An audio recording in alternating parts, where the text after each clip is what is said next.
On the way to a family reunion in Mexico, my grandma went pale and whispered, "Stop. Turn the car around. Now." I was stunned. "What's wrong?" Her hands trembled as she handed me a plastic bag. When I looked inside, my blood ran cold. Documents. Photos. Evidence so dark it shattered everything I thought I knew. From that moment on, I never ever saw my parents the same way again. They tried to frame me with 10 pounds of drugs, then plotted to kill my own grandmother for her money. What they didn't realize was that I wasn't just a dumb mechanic, and their greed had just ignited a fire they couldn't control. My name is Marco, and I'm 34 now, the proud owner of a small garage on the dusty outskirts of Flagstaff, Arizona. It's a simple life, the clatter of tools, the smell of oil, quiet evenings with a cup of black coffee in the little house I rent. But the story I'm about to tell you isn't about the me of today. It's about who I was 7 years ago, at 27, when everything I thought I knew about my family shattered. I grew up in a Mexican-American family where tradition and family duty were supposedly paramount. My father, Mateo Navarro, was a businessman who ran a civil construction company, inherited from my grandfather, Julio. My mother, Adriana Cruz, was the homemaker, but don't let that fool you. She managed every penny, sharp and calculating. They lived in Scottsdale, a wealthy suburb of Phoenix, surrounded by lavish homes and golf courses. And me? I was always the odd one out. From a young age, I just didn't fit. My parents wanted me to study business, to take over the company, to be another Navarro success story. But I loved taking things apart, fixing them, creating something with my own hands. I wanted to be independent, to build my own life without the shadow of the Navarro name or the family's wealth. To my parents, that made me a stranger in my own home, a failure, a blemish on their perfect picture. "Marco, you can't live like a mechanic your whole life," my father once roared at dinner. I just bowed my head, swallowed the angry words I wanted to scream back, and left the table. Right after high school, I moved out. I took a technical course, found work in Flagstaff, a few hours' drive from their world. I rarely visited home. Not because I didn't want to, but because every time I did, I felt the coldness in their eyes. They never said it outright, but I knew they were ashamed of me, their grown son who didn't fit their mold, who lacked their kind of ambition. "You should learn to network, Marco," my mother once said, her voice gentle but sharp as a knife. "You can't keep living like a loner." I just offer a faint smile, nod, and find an excuse to leave. My grandmother, Beatrice, was the only one who made me feel truly understood. She lived with my parents in Scottsdale, following the tradition of children caring for their aging parents. She was petite, with snow-white hair, her eyes radiating kindness but also a quiet strength. She'd tell me stories about my grandfather, about their younger days in Mexico, building a life from nothing. But even then, I sensed an invisible distance between her and my parents. It was like they kept her there out of duty, or maybe for something larger that I couldn't quite grasp.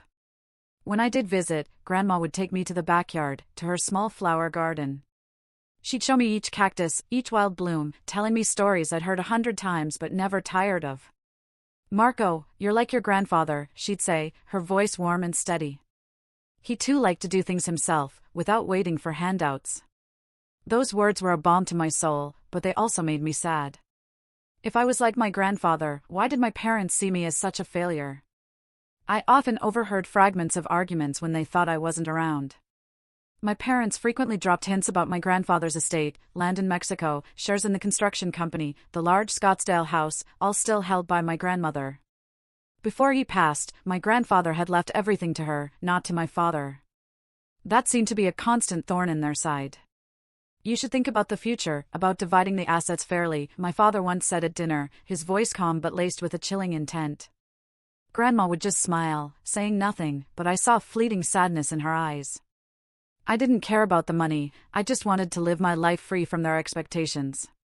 But deep down, there was always a void, a sense of not belonging, of not being truly loved. Then, one autumn afternoon, when I was 27, my mother called.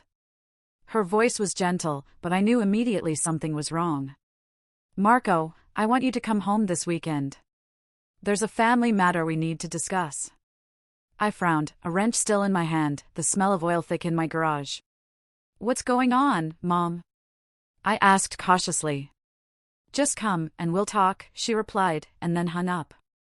I stood there staring at the phone, a cold sense of unease creeping into my heart. I had no idea that trip home would change everything, not just for me, but for my entire family. I drove to Scottsdale that weekend, the highway stretching out before me, flanked by sparse pine forests. The 2-hour drive always felt like stepping into another world, a world of luxurious homes, extravagant parties, and fake smiles. I pulled up to my parents' large, Spanish-style villa, took a deep breath, and braced myself. My grandmother opened the door. She wore a light blue dress, her hair neatly tied back, her kind smile easing my tension. "Marco, you're here," she exclaimed, hugging me tightly. I felt the warmth of her embrace, something so rare in that house. "Are you okay, Grandma?" I asked, looking into her eyes. She nodded, but I caught a fleeting sadness. "I'm fine, dear. Just old, and sometimes tired." Her soft voice unsettled me. My parents were in the living room. My father sat flipping through a financial newspaper, my mother stood near the window, a glass of wine in her hand. "Marco, you're here," my mother said, her voice light but utterly devoid of warmth. My father looked up, gave a single nod, and returned to his paper. No hugs, no questions, just the familiar, cold atmosphere. I sat on the sofa, feeling more like a guest than a son. "What did you call me here for?" I asked directly, cutting to the chase. My mother glanced at my father, then turned to me with a forced smile. "It's a family matter, Marco. It's about Grandma." My heart hammered. "What's wrong with Grandma?"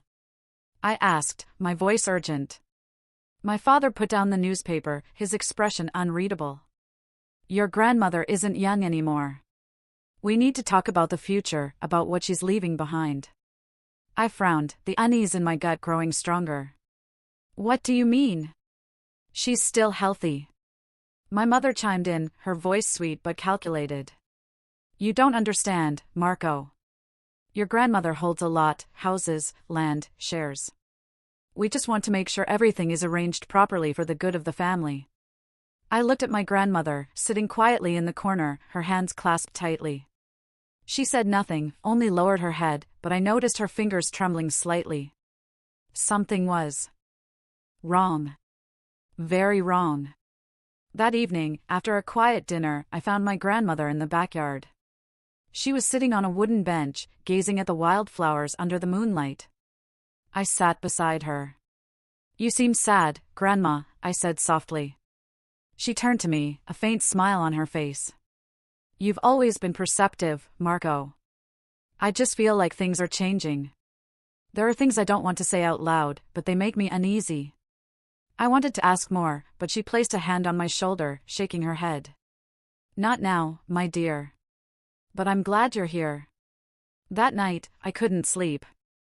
My grandmother's words, my parents' cold looks, and the stifling atmosphere of the house made me feel like I was stepping into a chess game where I didn't know the rules. I had no idea that just a few weeks later, an unexpected trip would unravel everything, secrets, schemes, and wounds I never thought I'd have to face. A few weeks after that evening, I returned to Flagstaff, immersing myself in the familiar routine of the garage.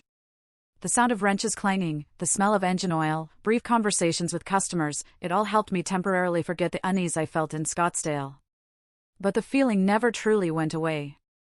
It was like a small thorn pricking my heart, not painful, but a constant reminder that something was deeply wrong in my family. I tried not to dwell on it, until my mother called again one Wednesday afternoon as I was wiping my hands after a long day of fixing cars. "Marco, can you arrange to take a few days off soon?" Her voice was gentle, but I detected a hint of urgency, as if she was trying to hide something. "What's going on, Mom?" I asked, still holding an oil-stained rag. "It's the family reunion in Mexico, the one we hold every 3 years, she said. "You know, we usually take your grandmother, but this year your father is tied up with company business, so I'd like you to take her." I froze, surprised. The family reunion was a long-standing Navarro tradition, a huge event where relatives from all over Arizona, Mexico, and California gathered in a small village in Sonora where my grandfather was born. As a kid, I loved those trips, the smell of tacos grilling, guitars echoing, lively stories. But since moving out, I'd barely attended. Work, distance, and that lingering sense of being out of place always gave me an excuse to skip them. Now, my mother wanted me to take my grandmother on a 5-day trip across the border, just the two of us.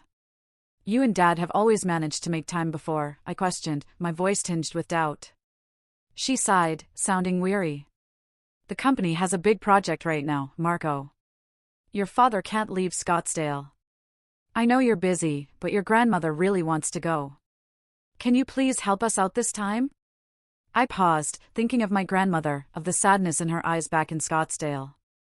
All right, I replied, unsure if I was making the right decision. I'll take her. After hanging up, I stood in the middle of the garage, staring at the half-repaired pickup truck. There was something in my mother's voice that unsettled me, as if she was pushing me into something I didn't fully understand. But I brushed the thought aside. This was a chance to spend time with my grandmother, to hear the stories I'd missed. I had no idea this trip would become a turning point, not just in my relationship with her, but in how I viewed my entire family. Departure day came faster than I expected. I drove my old Ford F-150 to Scottsdale to pick up my grandmother. She was standing at the front door, wearing a beige sweater and a long skirt, holding a small green suitcase and a cloth bag filled with tamales, oranges, and water. You don't need to bring anything, Marco, she said, her smile radiant. I've got everything covered. I laughed, helping her load the suitcase, feeling like a kid again. My parents stood at the door to see us off, but there were no hugs or warm wishes. My father gave a curt nod. Be careful on the road. My mother smiled, but the smile didn't reach her eyes. Call me when you get there, Marco, she said, then turned back into the house. I watched them, the unease creeping back, but I said nothing. I opened the truck door for my grandmother, and we hit the road. The drive from Scottsdale to the Mexican border was over 300 miles, passing through Arizona's arid deserts and lonely small towns. My grandmother sat in the passenger seat, hands clasped, gazing out the window with a distant look. I played an old Vicente Fernandez CD, her favorite, and the atmosphere in the truck slowly grew more comfortable. When the music paused, she started telling stories. She spoke about my grandfather, about their younger days, how he worked construction while she raised 3 children on a meager salary. Your grandfather was stubborn, she said, her eyes sparkling. But he loved his family. He always said, Beatrice, money doesn't matter as long as we have each other. I nodded, listening, but my thoughts drifted to my parents. They loved the family, too. But why did I always feel they loved money more? The conversation shifted. She talked about her small garden in Scottsdale, how she missed Mexico. Then her voice grew quieter, as if she were choosing her words carefully. Marco, I've been feeling tired lately, she said, staring out the window. Not tired from age, but tired in my heart. Your parents, they. She trailed off, shaking her head. They're just busy, I suppose. I gripped the steering wheel tighter, the unease resurfacing. Grandma, if something's wrong, you have to tell me, I said, my voice serious. She smiled, but the sadness in her eyes was undeniable. I know, dear, but for now, let me enjoy this trip with you. We stopped at a small gas station near the border. As I returned with water and chips, she was holding an old, creased photo of my grandfather next to a vintage truck, his smile beaming. This was your grandfather when he first started the company, she said, handing me the photo. You're like him, Marco. You don't like depending on anyone. I took the photo, a lump in my throat. I'm not as good as him, I said, forcing a smile. She took my hand, squeezing it gently. You're better than you think. The next leg of the journey was smoother. But as we approached the mountainous region near the border, the sky began to darken. The roads were narrow and winding, flanked by rocky cliffs and sparse pine forests. I drove slowly, cautiously, unfamiliar with the terrain. My grandmother continued to talk, but I noticed she spoke less, as if sinking into her own thoughts. I wanted to ask more about what she'd mentioned earlier about my parents, but I didn't want to upset her. I only hoped this trip would lift her spirits, even just a little.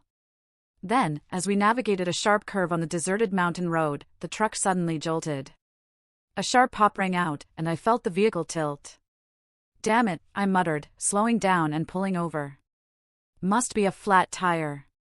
My grandmother looked at me, slightly worried. Are you okay, dear? She asked. I nodded, trying to keep my voice calm. It's fine, Grandma. I'll change the tire in no time. I stepped out and checked the rear right wheel. Sure enough, the tire was flat, with a large gash in the sidewall. I sighed, grabbed my tools, and started changing the tire under the dim glow of a flashlight. My grandmother stayed in the truck, watching me work. "Be careful, Marco," she said, her voice tinged with concern. I smiled, trying to reassure her. "I do this every day, Grandma. It's no big deal." But as I was tightening a bolt, she suddenly spoke, her voice trembling in a way that startled me. "Marco, come here and look at this." I stopped, wiped the sweat from my forehead, and walked to her side of the truck. She was leaning down toward the floorboard, holding a clear plastic bag filled with a suspicious white powder. Her eyes were wide with panic, her hands shaking uncontrollably. "What is this, Marco?" she asked, her voice almost choking. I took the bag from her, feeling its weight easily close to 10 pounds. My mind reeled as if the ground had just collapsed beneath me. "Grandma, where did you find this?" I asked, my voice faltering. She pointed under the passenger seat. "It was here, right under the seat." I dropped my water bottle and bent down to pick it up, and then I saw it. I took the bag from her hands, inspecting it closely. It was carefully hidden, tucked deep into a crevice, as if someone had deliberately placed it where it wouldn't be easily found. My mind raced with questions. What is this? No, it's definitely drugs. There's no mistaking it. But where did it come from? Who put it in my truck, and why? I looked at my grandmother, trying to stay calm, but my heart was pounding like it might burst. "Grandma, I swear this isn't mine," I said, my voice trembling with anger and confusion.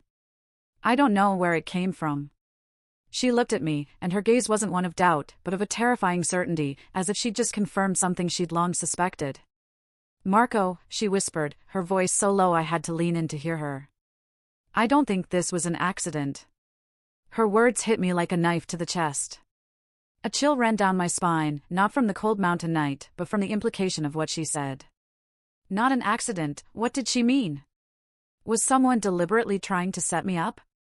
I grabbed my phone, my hands shaking so badly I nearly dropped it. I called my mother, my voice laced with panic. "Mom, what's going on? There's a bag of drugs in my truck. Do you know anything about this?" There was a long pause before she responded, her tone so surprised it felt rehearsed. "Marco, what are you talking about? I don't know anything about that. How could something like that be in your truck?" I demanded she pass the phone to my father, but he denied everything, his voice eerily calm. "Calm down, Marco. It's probably a mistake. Maybe a customer left something in your truck at the garage." "A mistake?" I shouted, unable to hold back. "Dad, this wasn't left behind. It was hidden under the seat, and it's a lot, almost 10 pounds.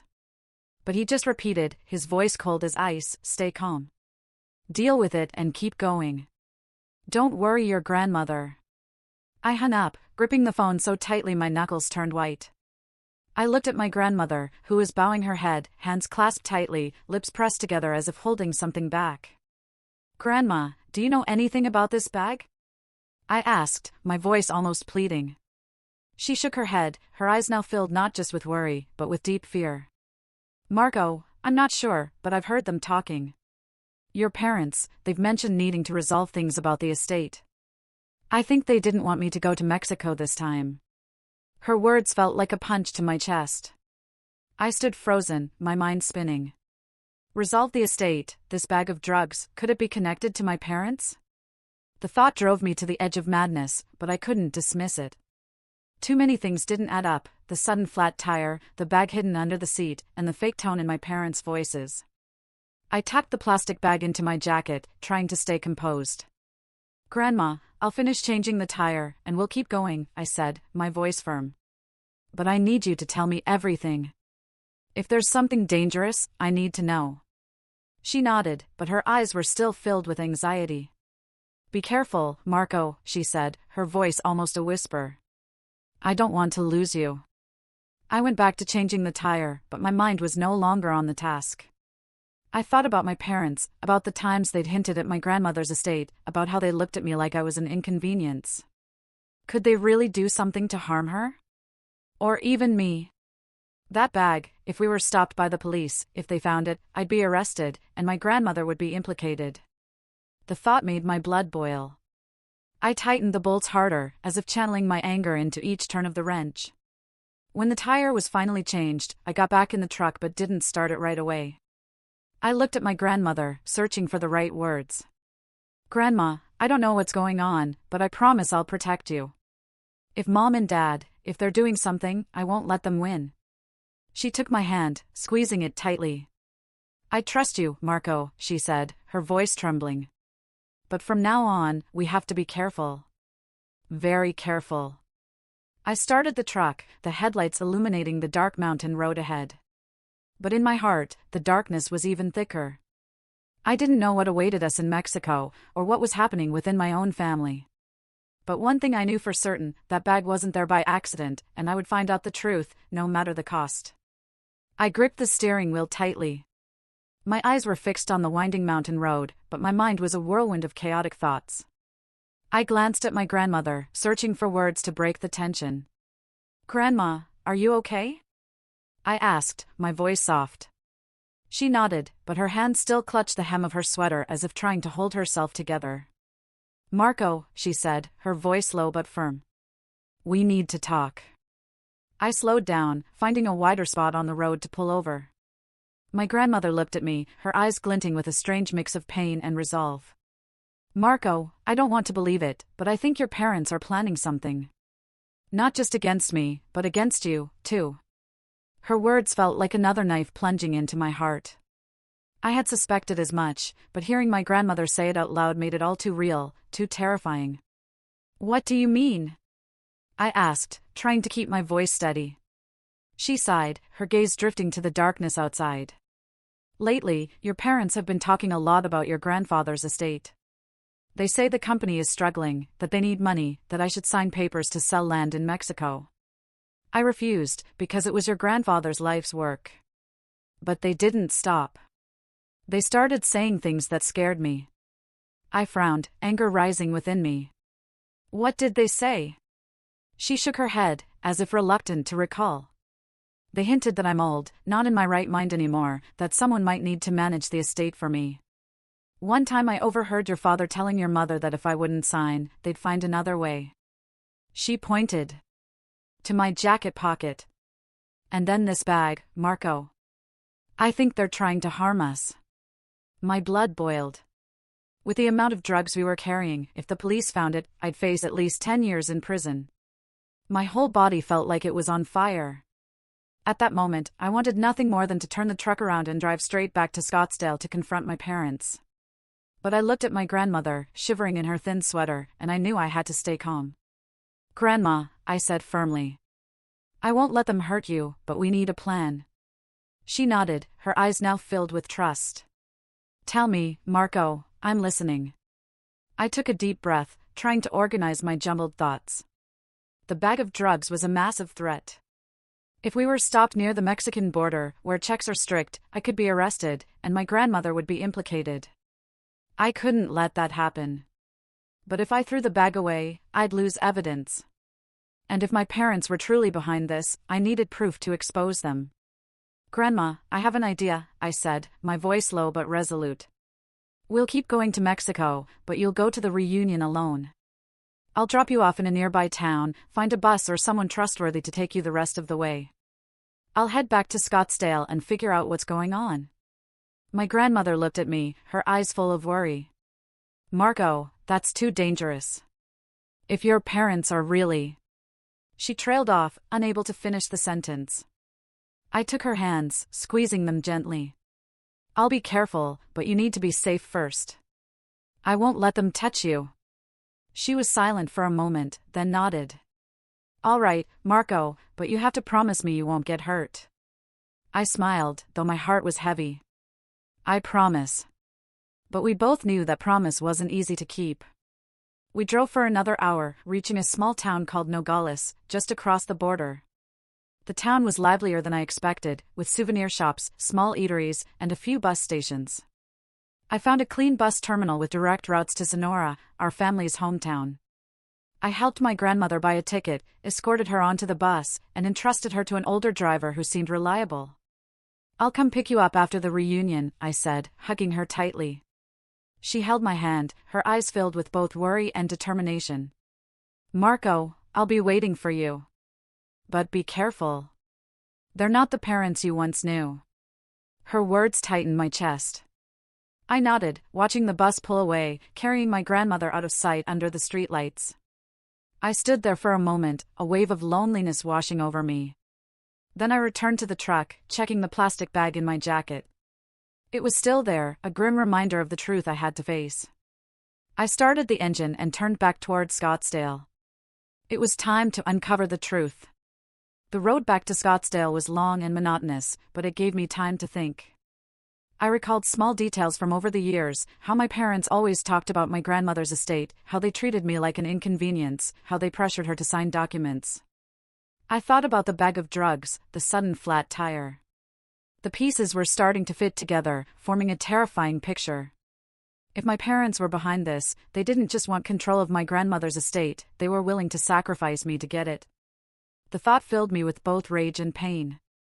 They were my parents, but now I wasn't sure if they even saw me as their son anymore. I stopped at a gas station about 30 miles from Scottsdale, pulling out my phone to call an old friend, Javier, who worked at the Flagstaff Police Department. I didn't tell him everything, just asked about the consequences of being caught with drugs. "Marco, if it's narcotics in a significant amount, you could be looking at years in prison," Javier said, his tone grave.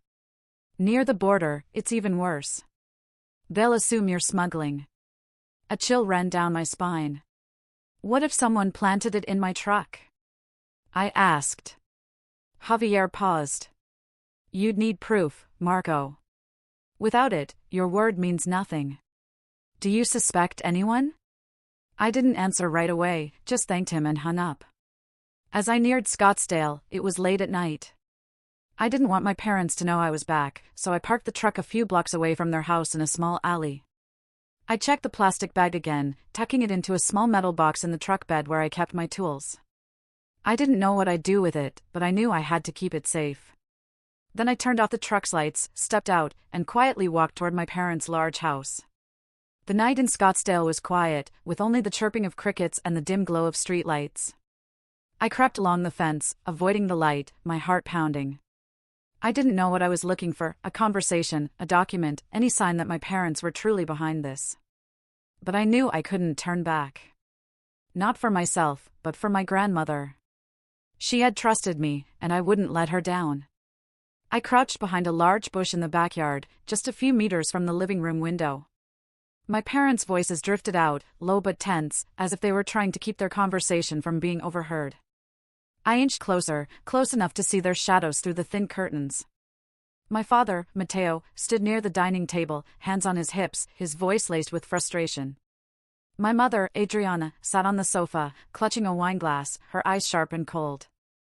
I pulled out my phone and switched on the recording mode, hoping to capture crucial evidence. "Marco found the bag," my mother said, her voice trembling with a mix of anger and fear. "You said the plan was perfect, but what now? If he realizes it wasn't an accident, we'll lose everything." My blood ran cold. They were talking about the bag of drugs in my truck. They knew I'd found it, and my mother's voice wasn't just worried, it carried the panic of someone watching their plan unravel. My father let out a derisive laugh, his tone icy. "Calm down, Adriana. He has no proof. He's just a dumb mechanic. He wouldn't dare do anything, but we need to act fast. If Mom doesn't sign the papers after this, we'll find another way." My mother leaned back, her eyes no longer just anxious, but tinged with a ruthlessness I'd never seen before. "What do you mean another accident, Matteo? We've already risked too much. If the police suspect..." "No one will suspect an old woman having a heart attack," my father cut in, his voice lowering as if weighing each word carefully. "She's old. Her health is frail. A dose of medication, a shock. Everyone will think it's natural, and when she's gone, the estate will be ours. Marco won't have a chance to interfere." I stood frozen, my heart pounding so hard I feared they might hear it. Not only had they framed me with the drugs to pressure my grandmother into signing, but now, with that plan at risk of failing, they were willing to kill her to get what they wanted. I clenched my fists, my nails digging into my palms until they stung. Rage surged within me. But I knew I had to keep a clear head. I took a deep breath, stepped onto the porch, and knocked on the door. The sound echoed in the night, firm and deliberate. My mother opened the door, her eyes flickering with surprise before quickly turning wary. "Marco, what are you doing here? You're supposed to be in Mexico with your grandmother."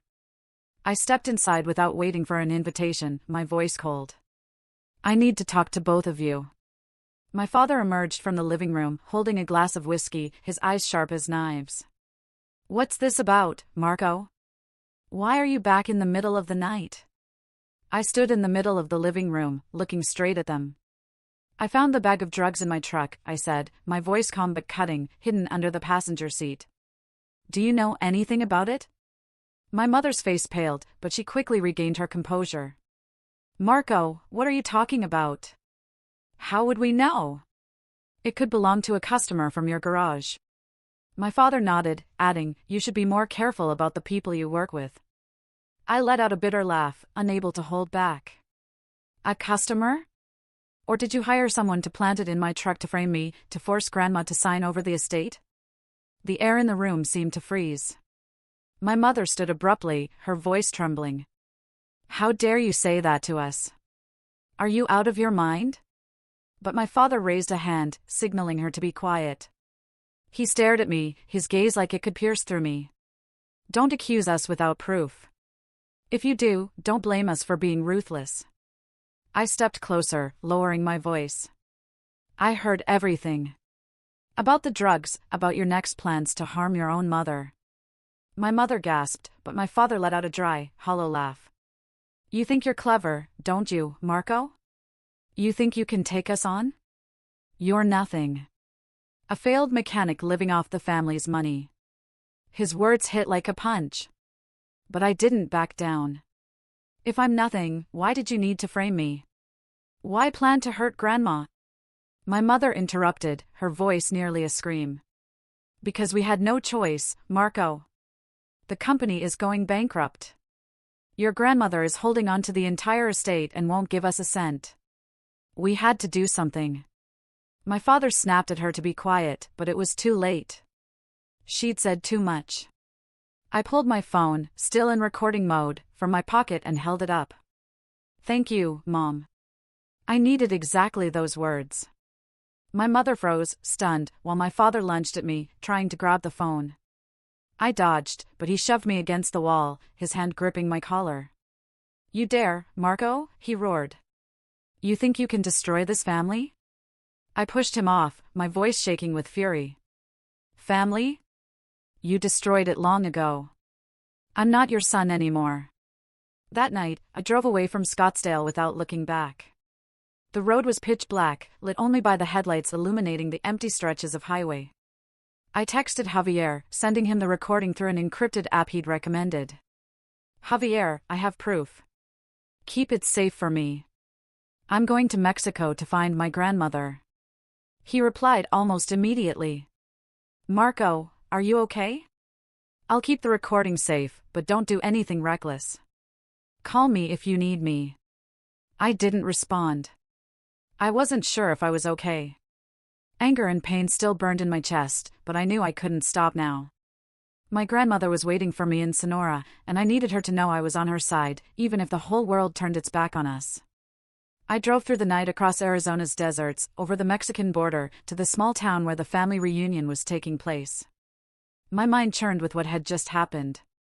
My parents' words about the drugs, their plan to harm my grandmother, and how they saw me as a pawn echoed relentlessly. I used to think that despite their coldness, despite their inability to understand me, they were still family. But now I realized family isn't about blood. It's about those willing to protect each other. And the only person in this family who did that for me was my grandmother. Dawn was breaking when I reached the small village in Sonora. Red dirt roads led into the heart of the village where low-tiled houses were scattered among cornfields and cacti. The Navarro family reunion was held at a large ranch owned by a distant uncle. I parked under the shade of a pine tree, spotting long tables set up in the yard, covered with white cloths and laden with food, tacos, tamales, pitchers of fresh fruit juice. Mariachi music drifted from a distance, mingling with the lively chatter and laughter of relatives. But I felt no joy. I just wanted to find my grandmother.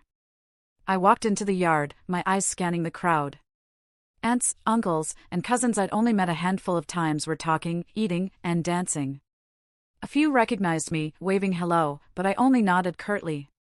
Then I saw my grandmother, sitting on a wooden chair in a corner of the yard next to a patch of wildflowers. She wore a long green dress, her silver hair neatly tied back, her gaze distant as she looked toward the horizon. I approached, my heart tightening at how small and fragile she seemed. "Grandma," I called softly, sitting beside her. She turned, her eyes lighting up when she saw me. "Marco, you're here." She grabbed my hand, squeezing it tightly as if afraid I'd vanish. I was so worried. "Where did you go without saying anything?" I smiled, trying to hide the surge of emotions welling up inside me. "I'm sorry, Grandma. I had to take care of something, but I'm here now." She looked at me, her eyes searching, as if trying to read what I was hiding. "What happened, Marco? You don't look okay." I took a deep breath, unsure where to begin. I didn't want to hurt her, but she deserved the truth. "Grandma, I went back to Mom and Dad's house in Scottsdale," I said, my voice low. "I overheard them talking about the drugs, about how they wanted to force you to sign papers, and they're planning to hurt you next." My grandmother froze, her hand trembling in mine, but her eyes showed no surprise, only a deep sadness. "I suspected as much," she whispered, but I didn't want to believe it. "They're my son, my daughter-in-law. How could they?" Her voice broke, and I felt my eyes sting. I held her hand tightly, trying to keep my voice steady. "Grandma, I recorded what they said. I have proof. I won't let them hurt you. I promise." She looked at me, tears streaming down her weathered cheeks. "Marco, you don't have to do this for me. You've already suffered enough." I shook my head, my voice firm. "No, Grandma. I'm doing this because I want to, because you're the only one in this family who truly cares about me." She wiped her tears, her trembling hands steadying as her eyes regained the resilience I'd always admired. She squeezed my hand tighter, her voice soft but powerful. "Marco, listen to me. You've done so much already. You've protected me. Faced things no one should have to. But now, let yourself rest a little. Don't let this weigh on your heart." She paused, a gentle smile spreading across her face, her eyes sparkling under Sonora's fiery sunset. "We're here, surrounded by loved ones, laughter and music. Forget those two people, at least for today. You deserve to be happy, Marco." I looked at her, a lump forming in my throat. Her words were like a cool breeze, easing some of the burning anger and pain in my heart. "Grandma, how can I be happy knowing they're plotting against you?" I asked, my voice still trembling.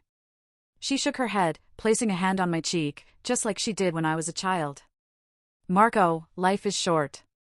If you let pain control you, you'll miss the beautiful moments. I don't want to see you live in anger.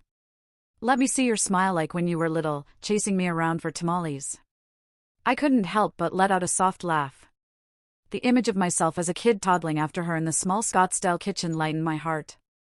"You always know how to make me smile," I said, squeezing her hand. She smiled back, her eyes twinkling. "Then get up, Marco. Come with me. Eat some tacos. Dance with your aunts and uncles. We're family, and family isn't those who hurt each other. It's the people standing here, ready to share joy." She pulled me to my feet, and I let her lead me like an obedient child. We walked into the heart of the yard where the Navarro family reunion was in full swing. Long tables draped in white were laden with food, fragrant grilled tacos, steaming tamales, spicy salsa, and refreshing fruit juice pitchers. Mariachi music filled the air with guitars and trumpets blending into a lively rhythm. Aunts, uncles, and distant cousins laughed, hugged, and danced under lanterns strung from tree branches. An aunt, Rosa, spotted me and squealed. "Marco, my little boy, is here." She rushed over, enveloping me in a tight hug, the faint scent of jasmine perfume lingering. "It's been too long. You've grown so much. Come eat with me. Don't let Beatrice hog you all to herself. I laughed, warmth spreading through me. My grandmother stood beside me, beaming as if savoring every moment of seeing me blend into the family atmosphere. We sat at a table, and Rosa pushed a plate of tacos piled with grilled beef and cilantro toward me. Eat, Marco. Don't be shy, she said, winking. I took a taco, biting into it, and the fiery salsa nearly made me choke, prompting laughter from everyone at the table. My grandmother patted my shoulder, laughing loudly. You still can't handle spice, can you? She teased, and I shook my head, pretending to scowl. You act like I'm not Mexican. The reunion's energy swept me up like a warm river. I talked with Uncle Juan, who shared stories of my grandfather's days on construction sites, how he always brought candy home for the kids after long trips. I danced with Rosa, though I was so clumsy I nearly stepped on her toes. Marco, you dance like a lamppost, she laughed, but still held my hand and pulled me into the center of the yard. My grandmother stood there clapping to the music, her eyes shining as if no sadness had ever touched her. When the music slowed, I pulled my grandmother onto the dance floor. She laughed, trying to protest. I'm too old, Marco. I can't dance. But I didn't let go. Too old? You danced better than me. I took her hand, leading her in a slow, gentle sway to the guitar's rhythm. She laughed loudly, her silver hair fluttering in the night breeze, and my heart felt lighter than ever.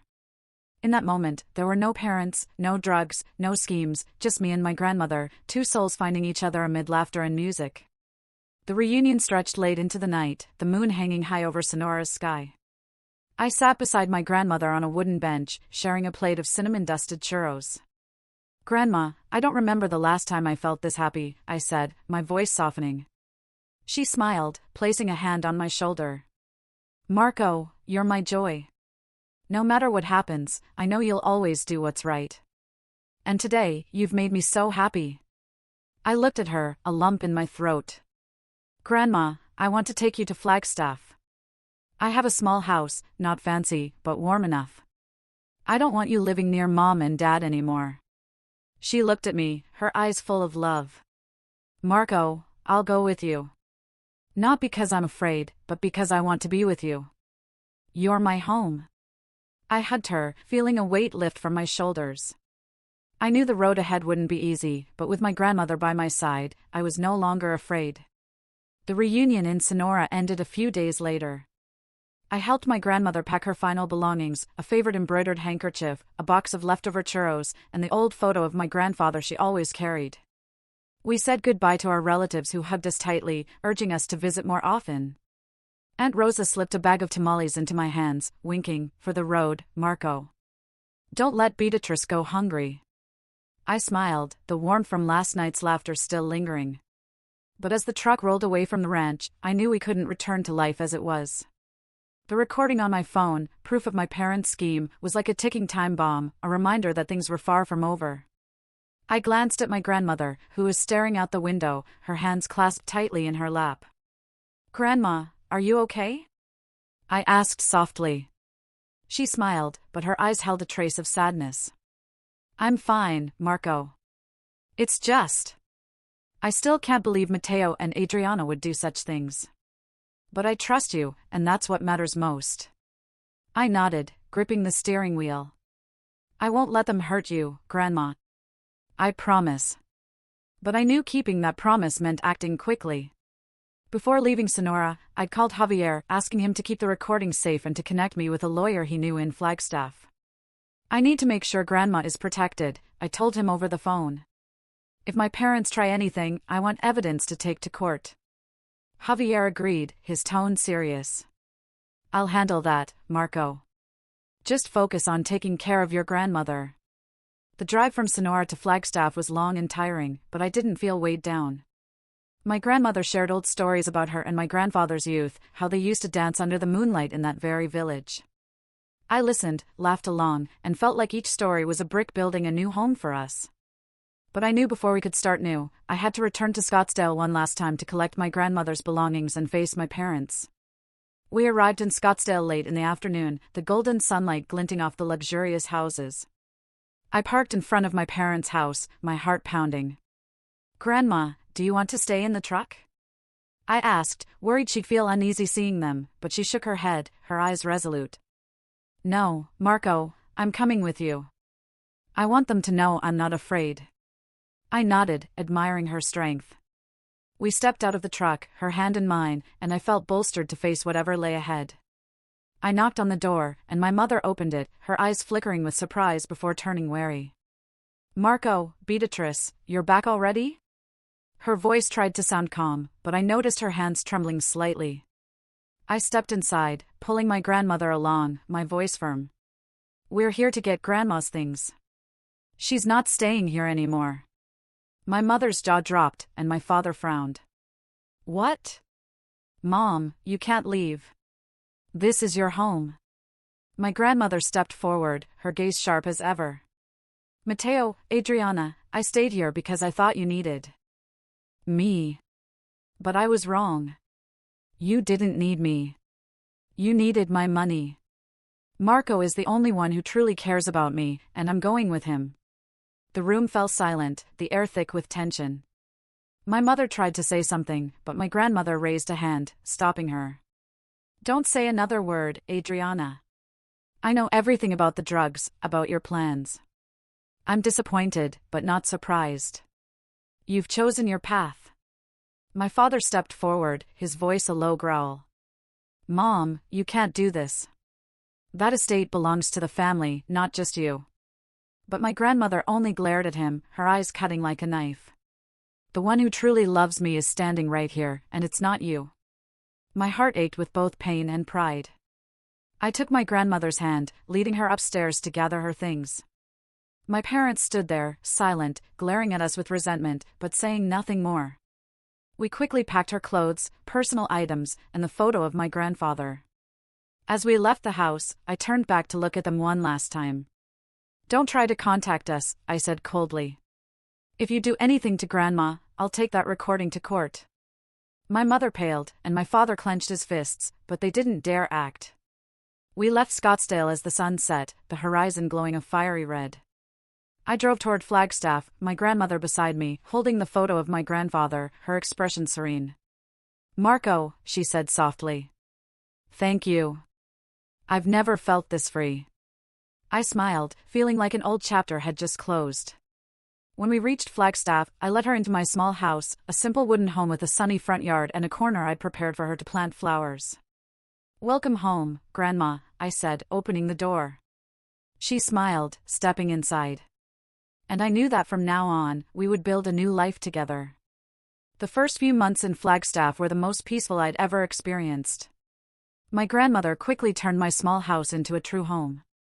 She planted a little garden in the front yard, cacti, wildflowers, and the roses she loved.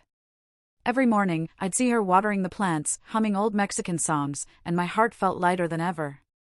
The garage kept me busy, but I always made time to have dinner with her, listen to her stories, and laugh together like old friends. But I didn't forget what had happened. The recording remained safe with Javier, and I knew my parents weren't the type to give up easily. I contacted a lawyer in Flagstaff, Mr. Garcia, who helped me prepare legal measures to protect my grandmother. Marco, that recording is enough to press charges if your parents try anything, Mr. Garcia said, his tone serious, but it's best to keep your grandmother safe and avoid conflict. I agreed, but I stayed vigilant. For years passed in the blink of an eye. My grandmother remained strong, but I noticed she was growing weaker. Her morning gardening sessions became shorter, and she rested longer on the wooden bench. One evening, as we ate tamales she'd made, she took my hand, her eyes gentle. Marco, I know my time is running out, but I'm happy because I have you.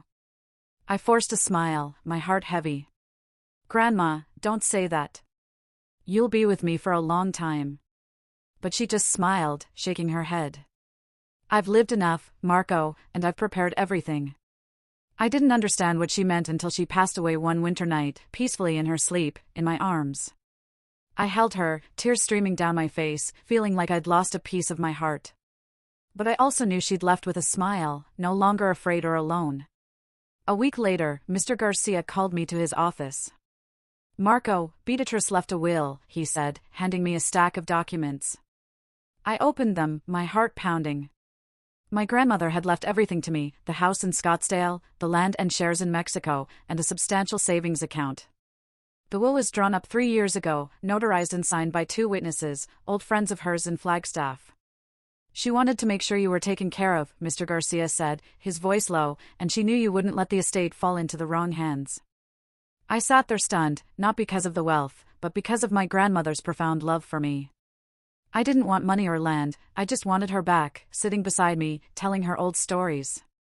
But I knew this was her way of protecting me, even after she was gone. Not long after, my parents showed up. They came to Flagstaff, standing at my doorstep, demanding to sue for the estate. That's the family's, Marco, my mother shouted, her voice full of rage. You have no right to keep it all. But I just looked at them, my voice cold. Grandma made her choice, and you know why. If you want to sue, go ahead. I have the recording, and I'll take it to court. They paled, said nothing more, and turned away. I knew they wouldn't dare sue. My grandmother's will was ironclad, and they had no chance of winning. I didn't rejoice over the estate. I only felt a deep sense of peace, knowing I'd kept my promise to my grandmother. I sold the Scottsdale house, using the money to expand the garage and donate to a community center in Flagstaff. The land in Mexico I kept, as a way to remember her and my grandfather. Every day I went to her garden, watered the roses, and felt like she was still there, smiling at me. I sit here in my small room in Flagstaff, morning sunlight streaming through the window, making dust motes sparkle like tiny stars. Before me is an old notebook, its leather cover worn, where I've written down this story. I write not to boast or seek validation, but to preserve what my grandmother taught me about family, about honesty, and about choosing to do what's right, no matter how hard it is. I write so that my children, if I have them someday, will know that family isn't about blood, but about the people we choose to love and protect. 7 years have passed since that fateful night in Scottsdale when I learned the truth about my parents. 7 years since I took my grandmother away from a house filled with schemes and calculations to start a new life in Flagstaff. For years since she passed, leaving me not just an estate, but a priceless lesson, that a person's true value lies not in what they own, but in what they're willing to sacrifice for others. I still work at the garage, now expanded with 3 employees and a small corner I turned into a cafe where customers can sip coffee while waiting for their cars. I named it Beatrice's Corner in honor of my grandmother. Every morning when I open the garage, I see the wooden sign with her name, and I feel like she's still here watching over me.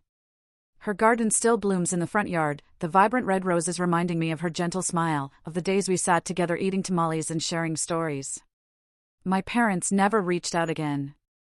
After that final confrontation in Scottsdale, they vanished from my life as if I'd never been their son.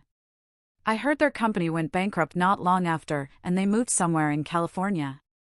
I didn't look into it further, not because I didn't care, but because I'd learned to let go. They chose their path, and I chose mine. I don't hate them. Hate would only weigh me down, as my grandmother once said. I only regret that they let greed blind them, costing them the most precious thing, family. Javier, my friend at the police department, still keeps the recording locked in his safe.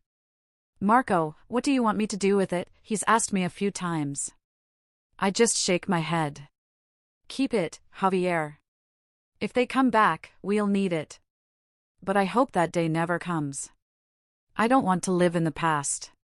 I don't want old schemes to define my life. I want to live the way my grandmother did, with kindness, resilience, and faith that everything will be okay as long as we have each other. One summer afternoon, I sit on the wooden bench in the garden, holding the old photo of my grandfather she left behind. I look at him, a man with a radiant smile, standing beside an old truck, and I wonder if he'd be proud of me. I'm not a businessman like my father, not wealthy or prestigious, but I kept my promise to my grandmother.